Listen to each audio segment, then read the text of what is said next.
On attaque aujourd'hui un décryptage vraiment passionnant sur l'évolution de nos dynamiques amoureuses. Pendant des années, la culture populaire nous a vendu cette idée qu'une relation, au fond, c'était une sorte de jeu de pouvoir, pas vrai? Une compétition où celui qui gagne est celui qui maîtrise le mieux la distance émotionnelle. Mais devinez quoi? La science moderne démontre exactement l'inverse. L'objectif de cette analyse, c'est de comprendre comment l'homme moderne, l'homme mature, construit un désir qui dure véritablement.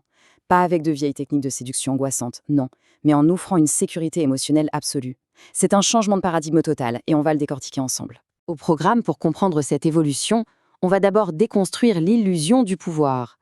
Ensuite, on suivra une feuille de route en 4 étapes avec la fiabilité, la connexion, la vulnérabilité saine et la gestion des conflits, avant de terminer sur le nouveau pilier de la valeur masculine. Allez, c'est parti avec notre première partie, l'illusion du pouvoir ou comment dépasser les jeux de séduction. Pendant très longtemps, l'ancien modèle de séduction nous disait de créer du manque, de souffler le chaud et le froid pour garder le contrôle.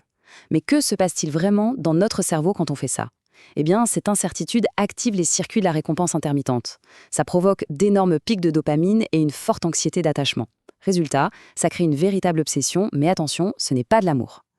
Le nouveau modèle, lui, prouve que le vrai désir biologique, celui qui est stable, n'émerge que quand le système nerveux se sent en totale sécurité.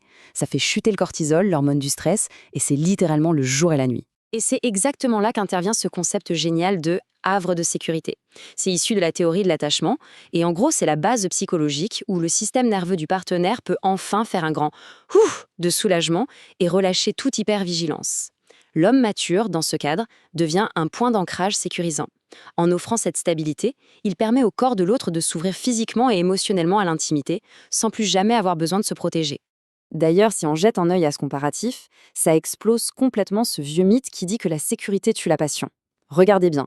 À gauche, l'insécurité maintient le corps en alerte rouge, tendu par le cortisol, ce qui rend l'intimité profonde biologiquement impossible. À droite, la sécurité émotionnelle permet au système nerveux de se détendre. La confiance agit ici comme un aphrodisiaque psychologique d'une puissance folle. Non, la sécurité ne détruit pas le désir, elle le libère totalement en rendant la disponibilité sexuelle et émotionnelle possible. On passe à la pratique. Étape 1 de notre guide, incarner la fiabilité. On a souvent tendance à croire que la fiabilité et la stabilité, c'est ennuyeux. C'est complètement faux. C'est en fait le marqueur absolu de la haute valeur aujourd'hui. Aligner ses actes sur ses paroles, rester prévisible et positif même sous pression, ça efface instantanément la charge mentale du partenaire. Fini l'épuisement de devoir suranalyser un texto resté sans réponse ou un silence pesant. Quand on est capable de contenir une émotion sans fuir ni paniquer, on crée un terrain de confiance massif. Et c'est indispensable pour qu'une relation respire. Ce qui nous amène à l'étape 2, la maîtrise de la connexion, au quotidien. 87%. Gardons ce chiffre en tête une seconde. Le célèbre chercheur John Gottman a prouvé que les couples qui durent répondent positivement aux petits appels à la connexion dans 87% des cas. C'est pas rien, hein? C'est même la statistique fondatrice de la solidité d'un couple. En fait, toute l'architecture d'une relation repose sur des détails minuscules. Prenons un exemple. Le partenaire lâche un soupir de fatigue après une longue journée. Le micro-rejet, c'est de l'ignorer en restant scotché à son téléphone. C'est une coupure dure. À l'inverse, la micro-connexion, c'est simplement lever les yeux, se tourner vers l'autre et dire « raconte-moi ta journée ». Ça prouve qu'on n'a pas besoin de se battre pour exister aux yeux de l'autre. Pas besoin de gestes héroïques, juste des milliers de petites réponses réussies. Étape 3, la vulnérabilité saine. Alors là, c'est un point crucial. La vulnérabilité n'est absolument pas une faiblesse, c'est une force intérieure quand elle est assumée. Mais attention, il y a une énorme différence entre la décharge émotionnelle immature du type « je vais mal, gère mon stress » qui écrase l'autre sous le fardeau, et la vulnérabilité régulée. Dire « je traverse un truc vraiment difficile en ce moment, je t'en parle », c'est prendre la responsabilité de ses émotions tout en invitant l'autre à se rapprocher. C'est une vraie preuve de maturité. Regardez bien cette phrase « tu dramatises ».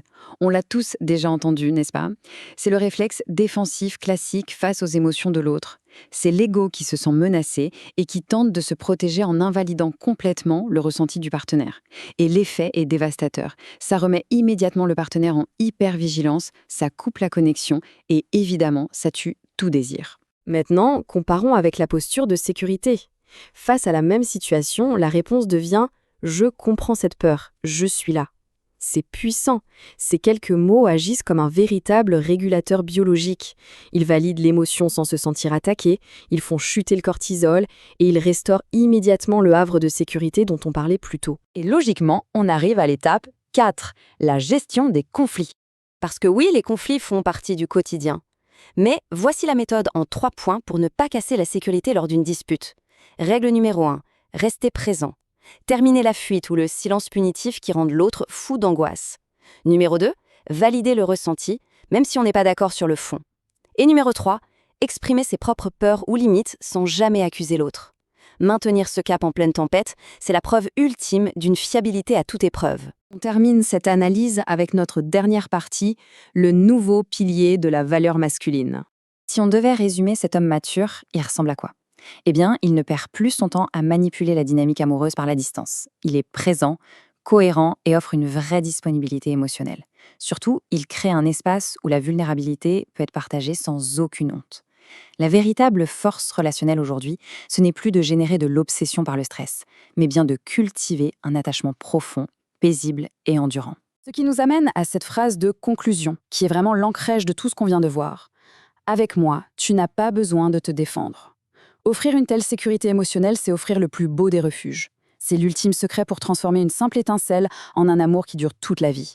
Alors on peut se poser la question, l'objectif a-t-il jamais été de gagner un rapport de force ou, tout compte fait, de construire un espace où notre armure n'a plus aucune raison d'exister?